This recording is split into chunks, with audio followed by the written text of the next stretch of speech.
আপনি শুধু চেষ্টা করবেন, আপনি শুধু আল্লাহর কাছে যাবেন। সন্তান আল্লাহ জাল্লা শানু কখন কিভাবে দান করবেন সেটা নিতান্তই আল্লাহর ব্যাপার। খলিল গো, আপনার পিতা আদম আলাইহিস সালাতু ওয়াস সালামের কোনো মাতা ছিল না, কোনো পিতা ছিল না। ও নবী, দেখেন কেমনে আপনার বাবা আদম রে আল্লাহ জাল্লা শানু সৃষ্টি করেছে। কোন পিতা মাতার অংশদারিত্ব ছাড়াই আপনার বাবা আদমরে সৃষ্টি করেছে, আপনার মাতা হাওয়ারে সৃষ্টি করেছে। অতএব আপনার কোনো চিন্তা নাই যে আপনি অক্ষম। আল্লাহ জাল্লা শানু আপনাকে সন্তান এর পিতা বানাবে, আপনাকে সন্তান দ্বারা পরীক্ষা করবে।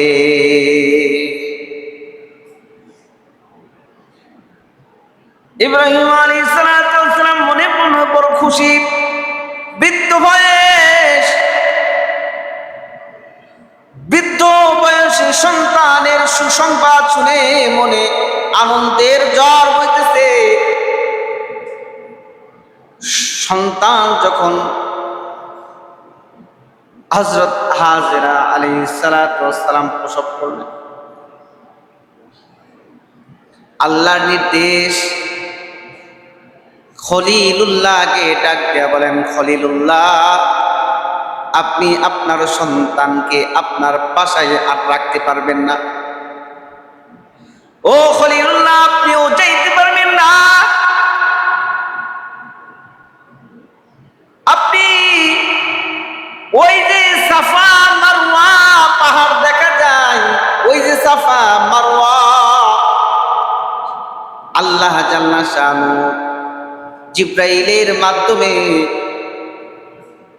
খলিলুল্লাহকে জায়গা সহ সব কিছু দেখালেন। এই যে এখানে আপনি আপনার সন্তানরে রাইখা আসবেন। যেথায় আল্লাহর ঘর রয়েছে, যেই জায়গাটা আল্লাহর কাছে বড় পছন্দের, ওই জায়গাতে আপনি আপনার বিবি সহ সন্তানরে রেখে আসবেন। সাবধান গো খলিল, আপনি কিন্তু সেখানে অবস্থান করতে পারবেন না। বৃদ্ধ বয়সে সন্তানের পিতা হইছে সাইয়্যিদিনা ইব্রাহিম মনের খুশি আনন্দের সহিত সদা সর্বদাই বিবির কাছে প্রবেশ করে, বিবির ঘরে প্রবেশ করে সন্তানের চেহারা দেখতে। আল্লাহর প্রেমটা দুই ভাগ হয়েছে। নবীদের প্রেম কিন্তু আল্লাহর সাথে, আল্লাহর প্রেম কিন্তু দুই ভাগ হয় না। মানুষ হিসাবের বেলায় দুই ভাগ করে, এক ভাগ প্রেম, এক ভাগ ভালোবাসা সন্তানের উপরে পতিত হয়েছে, আর এক ভাগ আল্লাহর প্রতি নিবেদিত। আল্লাহ জাল্লা শানুহু শুরু থেকে পরীক্ষা করা শুরু করলেন। ও খলিল, আপনি আপনার স্ত্রী সহ আপনার সন্তানরে ওই জায়গায় আপনি রাইখা আসেন। বিবিরে বলতেছে, বিবি গো, আল্লাহ জাল্লা শানুহু এই অর্ডার করেছেন, আপনি কি প্রস্তুত? বিবি ডাক দিয়া কয়, ও স্বামী, আল্লাহর যা পরীক্ষা, আল্লাহ জাল্লা শানু আপনাকে যে হুকুম করেছে, যে আদেশ করেছে, ওই আদেশ আপনি বাস্তবায়িত করেন।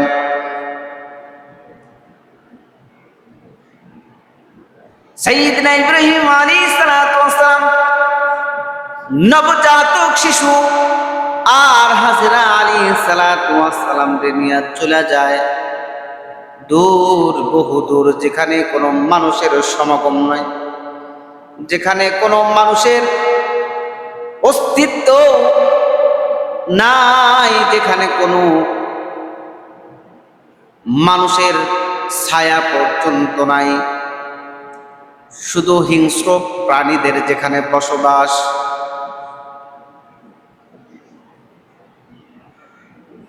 ওই সাফা মারওয়ার মধ্যবর্তী স্থানে সাইয়্যিদিনা ইব্রাহিম আলাইহিস সালাতু ওয়াস সালাম তার সন্তান ইসমাঈল আলাইহিস সালাতু ওয়াস সালামকে রেখে গেলেন তার বিবি সহ। উট থেকে অগ্নি থেকে যখন ইব্রাহিম আলাইহিস সালাতু ওয়াস সালাম নিচে নামলেন, বিবিও নিচে নামলো, সন্তান বিবির কোলে। আল্লাহ ওয়ার্ডার করেছেন, খলিলুল্লাহ, আপনার সন্তান রে আপনি সাফা মারওয়ায় রেখে যাবেন, আপনি কিন্তু মায়া রাখবেন না, আপনি কিন্তু মায়া প্রকাশ করবেন না, আপনি সন্তান বিবি বাচ্চার মারে রাইকা আপনি আপনার ঘরে চলে আসবেন। সাবধান, আপনি কিন্তু পিছনের দিকে তাকাবেন না, পিছনে তাকাইলেই আপনার মায়া বেড়ে যাবে। ইব্রাহিম আলাইহিস সালাম সাফা মারওয়া মধ্যবর্তী স্থানে বিবি সন্তান সহ রেখে রওনা করেছে নিজ বাড়ির দিকে। পিছন থেকে হযরত হাজরা আলাইহিস সালাম ডাকতে কয়, স্বামী গো, আপনি আমাকে এখানে রেখে যাচ্ছেন, আমার হাতে নাই কোনো খাবার, ও স্বামী আমার হাতে নাই কোনো পানি, আমার সাহায্যকারীও নাই কোনো মানুষ, আমি যদি এখানে বিপদে পড়ে যাই কেমনে আমি বিপদ থেকে উদ্ধার হব? সাইয়্যিদিনা ইব্রাহিম আলাইহিস সালাতু ওয়াস সালাম হাতটা উপরে উঠাইয়া, শাহাদাত আঙ্গুলটা উপরে উঠাইয়া তাকে বুঝাইতে চাই, হাজেরা রে, আমি আমার জ্ঞানে আমার বুদ্ধিতে আমি তো তোমাকে এখানে রেখে যাচ্ছি না। ও হাজেরা, তোমার মালিকের আদেশ ক্রমে আমি তোমাকে এখানে রেখে যাচ্ছি। ও হাজেরা, চিন্তা করো না, তোমার মালিক তোমার সমস্ত ব্যবস্থা করবে, কোনো চিন্তা করো না। হাজরা আলাইহিস সালাতু ওয়াস সালাম আসমানের দিকের ইশারা পেয়ে আর কোনো কথা নাই, স্বামীরে আর পিছন থেকে ডাক দেয় না, সন্তানটা বুকে আকলা ধইরা এবার আল্লাহরে ডাক দেয়, আল্লাহ আপনি আমার আপনি আমারে সৃষ্টি করেছেন, নিঃসন্দেহে আমি হাজরাকে যেখানে আপনি রেখা দিলেন, যেখানে আপনি রেখে রাখলেন, নিঃসন্দেহে আপনার কুদরতি চোখ আমি হাজরার উপরে সদা সর্বদাই উপস্থিত, সদা সর্বদাই পতিত, নিঃসন্দেহে। ইতিহাস বলে হাজরা আলাইহিস সালাতু ওয়াস সালাম এর হাতে মাত্র 3 থেকে 4 দিন খাবার খাওয়া যায় এইরকম কিছু খেজুর ছিল, আর 1 মশক পানি ছিল, এতটাও না, তার চাইতে একটু কম পানি ছিল। 3 থেকে 4 দিন অথবা 1 সপ্তাহ, এই কয়দিন খেজুর খাইতে পারবে, তাও আবার পেট পুরে না, মাত্র 2 থেকে 3টা, আর পানি 1 মশক ছিল, তাও বড় মশক না, ছোট একটা মশক পানি ছিল।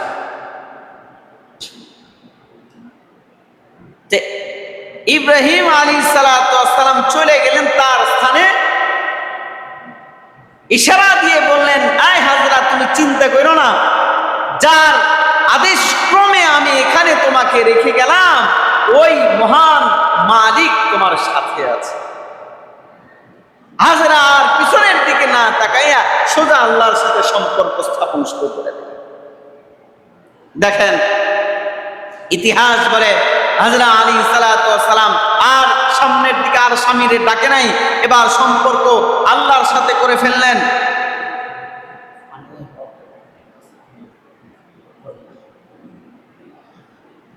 তো সম্পর্ক আল্লাহর সাথে করে ফেললেন। এক সময় 2-4 দিন শেষ হয়ে গেল, হাতের জমা রাখা খেজুর শেষ হয়ে গেল, মশকের পানি শেষ হয়ে গেল, এখন কি খাবে সেই চিন্তাটাও হযরত আলী সালাতু ওয়াস সালামের নাই। সন্তানদের রেখে এক পাশে আর এক পাশে সিজদায় পড়া সদা সর্বদাই আল্লাহর কাছে কান্না করে, প্রেম প্রকাশ করতেছে আল্লাহর সাথে।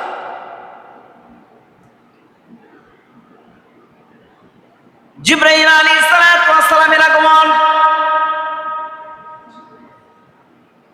জিবরাইল আলাইহিস সালাতু ওয়াস সালাম হযরত আলাইহিস সালাতু ওয়াস সালাম রে ডাক দেয়া কয়, প্রকাশ্যে আসে না, অপ্রকাশ্যে ভাবে হাজরা রে ডাক দেয়া কয়, হাজরা চিন্তা করো না, চিন্তা করো না, তোমারে কোনো বাঘ ভাল্লুক খাবে না, তুমি আল্লাহর হেফাজতের ভিতরে আছো, কোনো চিন্তা করো না। এই কথা শুনে হযরত আলী সালাতু ওয়াস সালামের বুকে সাহস আরো বেড়ে গেল। মানুষ হিসেবে মনের ভিতরে একটা ভয় থাকে যে কখনই হিংস্র প্রাণী তার আমার উপরে আক্রমণ করে। এই ভয়টা মানুষ সূত্রে জন্মসূত্রে এই ভয়টা তার ভিতরে থাকে। হযরত আলী সালাতু ওয়াস সালাম কে যখন জিবরাইল আলাইহিস সালাতু ওয়াস সালাম এই আওয়াজটা এই বাণীটা শোনালেন, জিবরাইল আলাইহিস সালাতু ওয়াস সালামের বাণী শুনে হযরত মনের ভিতরে 100% আল্লাহর প্রতি বিশ্বাস অবিচল হয়ে গেল। এবার হযরত আলাইহিস সালাতু ওয়াস সালাম নিবেদিত প্রাণ হয়ে আল্লাহর জিকির মুখে আর আল্লাহর স্থানটা কলবের ভিতরে রেখে হযরত আলাইহিস সালাতু ওয়াস সালাম সন্তানকে মাটিতে শুয়ে রেখে আল্লাহর কুদরতি কদমে সিজদা করতে থাকে। এক সময় পানিও শেষ, এক সময় খেজুরটাও শেষ হয়ে গেল। হযরত আলাইহিস সালাতু ওয়াস সালাম নিরুপায় হয়ে গেলেন। নিজে খাওয়ার মতো কোনো পানি নাই, নিজে খাওয়ার মতো কোনো খেজুর নাই। হযরত আলাইহিস সালাতু ওয়াস সালাম আল্লাহর ডাক দিয়ে কয়, ওগো মালিক, নিঃসন্দেহে আপনি আমার হেফাজতকারী। মাওলা, আমি কি খাবো আমার এই চিন্তা নাই, কিন্তু আমারও সন্তানের চিন্তা হয়। মা হিসাবে নিজে না খাইলেও কোনো সমস্যা থাকে না, সন্তানদের আগে খাওয়ানোর চেষ্টা করে। মার ভিতরে সন্তানের দরদটা সবচেয়ে বেশি। সন্তানের মুখটা শুকিয়ে গেছে রোদের তাপে, সন্তানদের আর দুধ দেওয়ার মতো পরিস্থিতি নাই। হযরত আলাইহিস সালাতু ওয়াস সালাম আল্লাহর কাছে বারংবার ডাক দিতে থাকে। এইভাবে দিন অতিবাহিত হচ্ছে। দেখা যায় সন্তানের মুখটা শুকিয়ে যাচ্ছে, সন্তানের বুকটা শুকিয়ে যাচ্ছে, সন্তানের গলাটা শুকিয়ে যাচ্ছে, কান্নার আওয়াজ বাইরে হচ্ছে না। হযরত আলাইহিস সালাতু ওয়াস সালাম নিরুপায় হয়ে এবার সাফার দিকে দৌড় দেয়। কোথায়? হযরত আলাইহিস সালাতু ওয়াস সালাম চিন্তা করে, আমি এখানে বসে থাকলে পানি আমার কাছে আসবে না, আমাকে চেষ্টা করতে হবে, আমাকে মেহনত করতে হবে।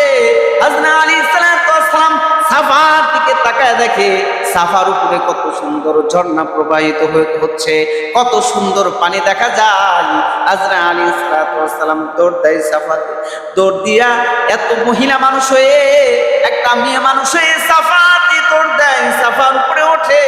উপরে উঠে দেখে পানি তো নয়, সেটা চকচকে বালি দেখা যায়। দূর থেকে বোঝা যায় পানি, আসলে পানি নয়, সেটা হইল চকচকে বালি। সে সাফা থেকে তাকায় মারওয়ার দিকে তাকায় দেখে মারওয়ার উপরে ঝর্ণা প্রবাহিত হচ্ছে। আবার সে সাফা থেকে মারওয়ায় চলে যায়, মারওয়ায় চলে যায় দেখে আসলে মারওয়াতে পানি নাই, আসলে মারওয়াতে কোনো পানি দেখা যায় না। বালুর রূপ, বালুর চকচকে রূপটা দেখা যায়, আসলে কোনো পানি না। এইভাবে আবার সাফা থেকে মারওয়ার দিকে তাকায়, মারওয়া থেকে সাফার দিকে তাকায়। এইভাবে কয়েকবার দৌড়াদৌড়ি করে পানির জন্য। কোথাও কোনো পানি নাই, ব্যর্থ হয়ে সন্তানের দিকে চলে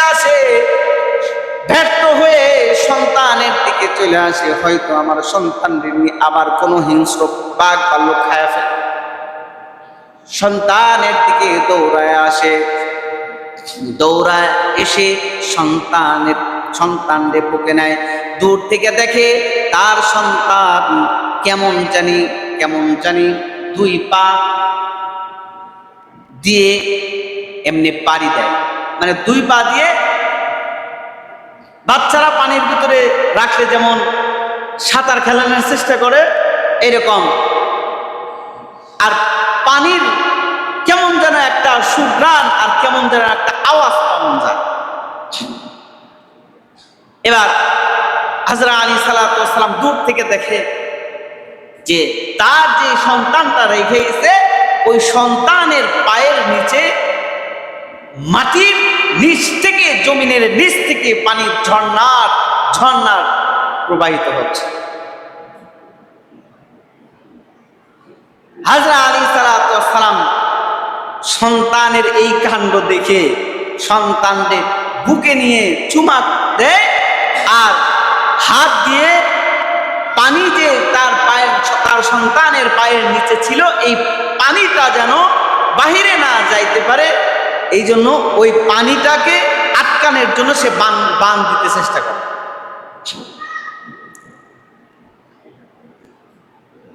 তাও কি ধুলা মাখা পানি না, তা ধুলা মাখা পানি না, একেবারে ঝর্ণার যে স্বচ্ছ পানি, এই পানি।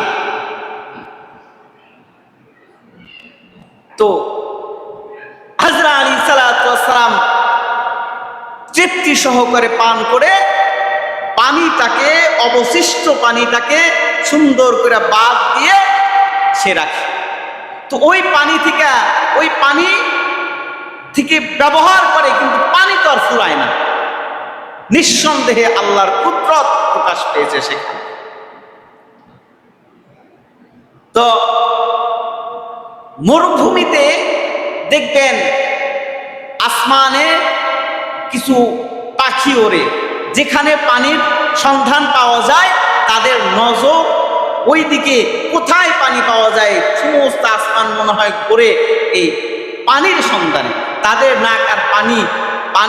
নাকে এত দূরে পানির সুগন্ধটা যায়। তো এইরকম এই পানির গন্ধটা আসমান ওই সমস্ত পাখিদের নাকেও চলে গেছে। এখন পাখি আর আসমানে ঘোরে না, পাখি এখন ওই সাফা মারওয়ার মধ্যবর্তী স্থানে এসে ওই পানি পান করার চেষ্টা করে।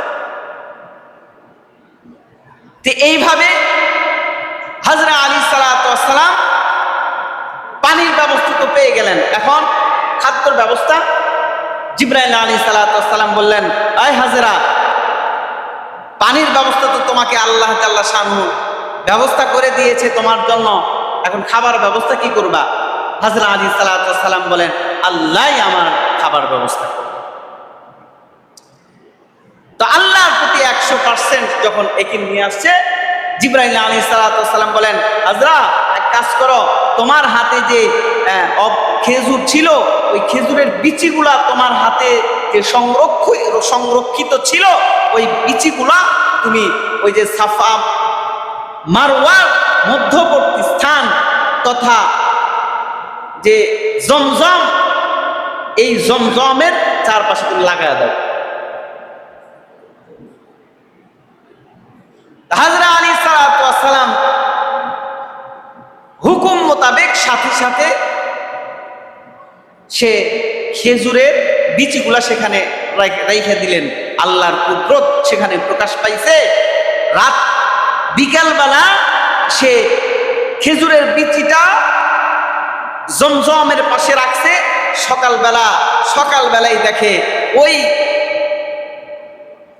বিচি থেকে গাছ হয়ে ওই গাছে আবার ফলও ধরেছে। আল্লাহর কুদরত প্রকাশ পাইছে। এটা কি আপনাদের বিশ্বাস হয়? বিশ্বাস হয়? বিশ্বাস এটা রাখতে আল্লাহ কি না করতে পারে। কাদের কুদরত তদারি হরচে খাহিয়া কুনিদ, মুর্দারা তো জান বখশি জিন্দারা তু যা কুনিদ, মুর্দারা তু জান বখশি জিন্দারা তু যা কুনিদ। কি না করতে পারেন আল্লাহ? সব সম্ভব আল্লাহ। আল্লাহর কাছে সব সম্ভব, কোনো অসম্ভব কোনো কিছু নাই। এই গোটা পৃথিবীটা আমরা মনে করি কত বড় একটা পৃথিবী, এই আসমানটা আমরা মনে করি কত বড় আসমান। আমাদের জ্ঞানটা সীমিত জ্ঞান, আমাদের মানে বিষয়টা চিন্তাধারার বিষয় হইল একেবারে ক্ষুদ্র। তাফসীরে মারিফুল কুরআনের ভিতরে মুফতি শফি রাহিমাহুল্লাহ বলেন, রহমাতুল্লাহি আলাইহি বলেন যে এই সমস্ত পৃথিবী, আসমান, জমিন, চন্দ্র, গ্রহ তারা সব কিছু আল্লাহর কুদরতি হাতের ভিতরে একটা শস্য দানার মতো। আমরা একটা শস্য দানা যদি হাতের ভিতরে, হাতের মাঝখানে রাখি, আমাদের চোখে পড়বো না? চোখে পড়তো না? কতটুক পরিমাণ? একটা পাহাড় পরিমাণ? একটা পাহাড় পরিমাণ না, একটা শস্য দানা ছোট, এটা চোখে পড়ে না, এরকম তো অবস্থা নাকি? মানে যারা ভালো চোখে দেখে তাদের পড়বো, যারা একটু কম দেখে তাদের চোখে পড়বই না। কিন্তু তোমার মালিকের কুদরতি চোখ এমন যে এই পৃথিবীটা তোমার মালিকের কুদরতি হাতের ভিতরে এমন যে একটা শস্য দানা। যাই হোক, খেজুর রাতারাতি খেজুর হয়, আর রাতারাতি আল্লাহ জাল্লা শাআনহু তার বান্দি হযরত আলাইহিস সালাতু ওয়াস সালামের খাবারের ব্যবস্থা। সন্তানটা হুষ্টপুষ্ট হচ্ছে, পানিও পাচ্ছে, মার দুগ্ধও পাচ্ছে, মায়ের স্নেহ ভালোবাসাও পাচ্ছে, খাবারও পাচ্ছে। সে ধীরে ধীরে হুষ্টপুষ্ট, যে সে ধীরে ধীরে বড় হইতে লাগলো। একদিন ইব্রাহিম আলাইহিস সালাতু ওয়াস সালাম সন্তানের কথা ভুলেই যাইতে লাগছে। তার যে একটা সন্তান আছে, এই সন্তানের কথা ভুলেই গেছে, কারণ আল্লাহ ভুলে দিছে। আল্লাহ প্রেমটা ইব্রাহিমের মনের ভিতরে এমন ভাবে গেঁথে নিয়েছে, তার প্রিয় বস্তু, তার প্রিয় আদরের ধন, কলিজার টুকরা সন্তানের কথা মনেই নাই। একদিন মনে পড়ে গেছে, আরে আমার সন্তানরা কোথায়, যে আমি ওই সাফায় রাখছিলাম, মারওয়ার মধ্যবর্তী স্থানে রাখছিলাম, সন্তানটা রাখছিলাম, দেখি একটু যায় দেখি। তো সে সন্তানকে দেখার জন্য একটা উট নিয়ে আর কিছু খাবার নিয়ে সে সন্তানকে দেখার জন্য সেখানে চলে গেছে। যা দেখে যে সেখানে হাজরা একা নয়, কেমন যেন কিছু মানুষকেও দেখা যায়। তো জিজ্ঞাসা করছে, আচ্ছা এখানে কি আল্লাহর নবী ইব্রাহিম আলাইহিস সালাতু ওয়াস সালামের বিবি এখানে রেখে যাওয়া হয়েছিল, এখানে কি তিনি আছেন? তো লোকেরা বলে, হ্যাঁ আছে, অবশ্যই আছে। তো মানুষজন কোথা থেকে আসলো?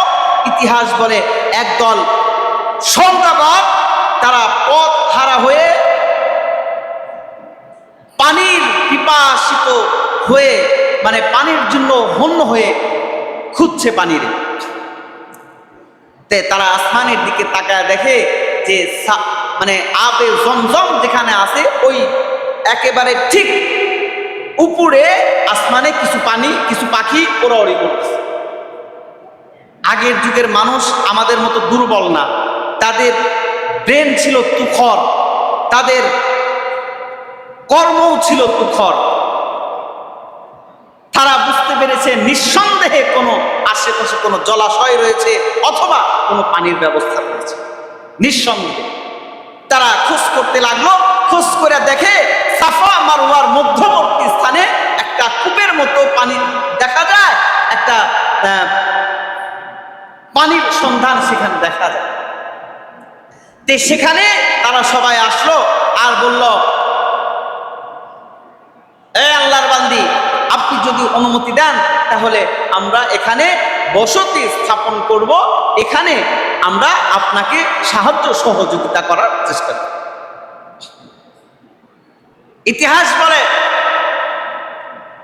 হযরত আলী সাল্লাল্লাহু আলাইহি ওয়াসাল্লাম অনুমতি দিয়ে দিলেন। আল্লাহর অনুমতি সম্মতিক্রমে সেখানে তারা বসবাস শুরু করলেন। সেখানে বসবাস করে আর হযরত আলী সাল্লাল্লাহু আলাইহি ওয়াসাল্লামের যে সহযোগিতা যদি প্রয়োজন হয় তারা করে। এইভাবে দিন যাচ্ছে, এইভাবে মাস যাচ্ছে, এইভাবে বছর অবধি পর্যন্ত যাচ্ছে। এদিকে তার ইসমাঈল আলাইহিস সালাতু ওয়াস সালামের বাবা ইব্রাহিম, তার মনে পড়ে গেল যে সন্তানটার একটু দেখা দরকার। সে সন্তানদের দেখার জন্য সেখানে চলে গেল। সেখানে গিয়া দেখে আমি রেখে গেছিলাম মাত্র মা সন্তানদের, আর এখানে দেখি অনেক মানুষ। আল্লাহর কুদরতের প্রশংসা করে সে আল্লাহর কুদরতি কদমে সিজদায় রত হয়ে আল্লাহর সাথে যোগাযোগ করা শুরু করে।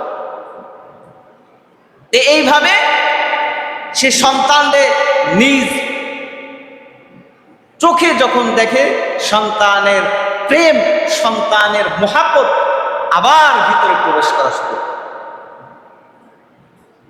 ভিতরে যখন প্রবেশ করা শুরু করলো, আল্লাহ জাল্লা শাআনহু তার এই প্রেম, এই মোহাব্বতটা আল্লাহ পরীক্ষার স্থলে বললেন, ও ইব্রাহিম, এক কাজ করুন, আপনি আপনার পছন্দের বস্তুটা, আপনি আপনার সবচাইতে মোহাব্বতের বস্তুটা আমার রাহে কোরবানি করেন। আমরা হইল তো জীবনেও করতাম। আল্লাহর হুকুম যে যার মাল আছে, যাকে আমি মাল দিয়েছি, তুমি যাকাত দাও। মাল আছে কিন্তু যাকাত দেওয়ার মানুষের অভাব। এখন পরিস্থিতি এমন হয়ে দাঁড়াইছে যে মাল সবার ঘরে আছে কিন্তু যাকাত দেওয়ার মানুষ নাই।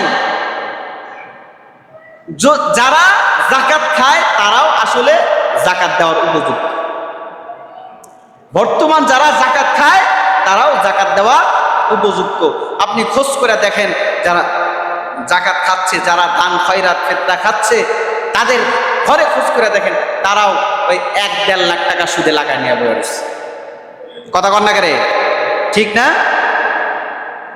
তারাও 1-1.5 লাখ টাকা সুদে লাগা নিয়ে বসে রয়েছে। আর সে দেখায় আমার ঘরে সম্ভব না, আমি করি। অথচ কুরবানি একটা ফজিলতপূর্ণ ইবাদত। এটা একটা ছাগলও যদি কেউ কুরবানি করে, তারও কুরবানি আদায় হয়ে যাবে। কয়জন আমরা কুরবানি করি? এই বরকতময় ইবাদতটা, এই সুন্দরতম ইবাদতটা আমরা কয়জন করি? যারা আমরা করি তাদের ভিতরে আবার ঝামেলা আছে। এই বছর যদি কোরবানি না করি তাহলে মানুষ কি কইব রে, এই বছর কোরবানি যদি না করি আমার সন্তানরা কি খাবে, এইবার যদি কোরবানি না করি আমার মানুষ কইব যে আমাকে বীরত্ব শেষ, কারণ কোরবানি দিতে পারলো না। এই একটা চিন্তাধারা, এটা আসলে গায়রুল্লাহকে নিজের কলবে স্থান দেওয়া। এটা আল্লাহর জন্য কুরবানি হয় না, বরং গায়রুল্লাহর জন্য হয়। আর এই চিন্তাধারা যদি কারো মনের ভিতরে থাকে তাহলে তার কুরবানি দেওয়ার দরকার। এই চিন্তাধারা, লৌকিকতার চিন্তাধারা যদি কারো কলমের ভিতরে থাকে তাহলে তার কুরবানি দেওয়ার দরকার নাই। কুরবানি যদি করেন তাহলে আল্লাহর জন্য করেন। কুরবানি যদি করেন তাহলে সাইয়্যিদিনা ইব্রাহিম আলাইহিস সালাতু ওয়াস সালামের মতো করেন। আপনার তো সন্তানকে কুরবানি দেওয়ার কথা বলা হচ্ছে না, আপনার মাল কোরবানি দেওয়ার কথা বলা হচ্ছে। আল্লাহ জাল্লা শাআনু আমাকে সহ সকলকে এইগুলো বিষয় বোঝার এবং আমল করার তৌফিক দান করুন। আমিন ওয়া আখির দাওয়া আনিল